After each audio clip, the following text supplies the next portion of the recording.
আমি তুফান না।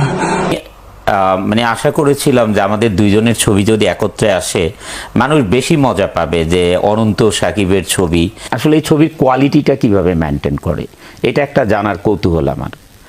আসন্ন ঈদে ঢালিউড সুপারস্টার শাকিব খানের তুফান সিনেমা বেশ জনপ্রিয়তা পেয়েছে সামাজিক যোগাযোগ মাধ্যমে।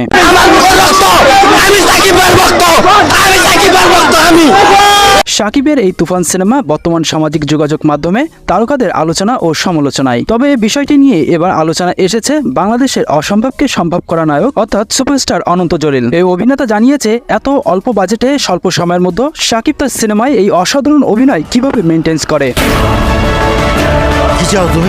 বলেন, ইতিমধ্যে শাকিবের তুফান সিনেমার কিছু ক্লিপ আমি দেখেছি, সত্যি অসাধারণ পারফরমেন্স রেখেছে শাকিব খান। নিজেকে সুপারস্টার দাবি করা এই নায়ক অবশেষে শাকিবের প্রশংসায় মেতেছেন। শুধু এই অভিনেতা নয়, সিনেপাড়ায় ব্যাপক জনপ্রিয়তার শীর্ষে রয়েছে ঢালিউড সুপারস্টার শাকিব খানের তুফান সিনেমা।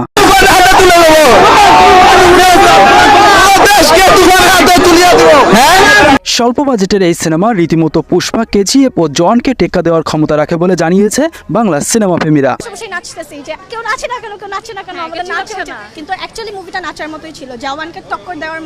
এবং ইতিমধ্যে বক্স অফিসে নতুন রেকর্ড করেছে তুফান, কারণ এ যাবৎকালে আয়ের শীর্ষে আছে শাকিবের তুফান। সিনেপ্লেক্সে প্রথম 2.5 দিনে 1,20,00,000 টাকা সেল হয়েছে। গত 20 বছরে বাংলা সিনেমা, হিন্দি সিনেমা, কোন সিনেমা এটা হয়নি। প্রিয় দর্শক, অনন্তর কাছে শাকিবের এই প্রশংসা আপনার চোখে কেমন লেগেছে তা অবশ্যই কমেন্ট করতে ভুলবেন না। পরবর্তী আপডেট পেতে চ্যানেলটি সাবস্ক্রাইব করে পাশে থাকুন। ধন্যবাদ। SA news 24 Ace।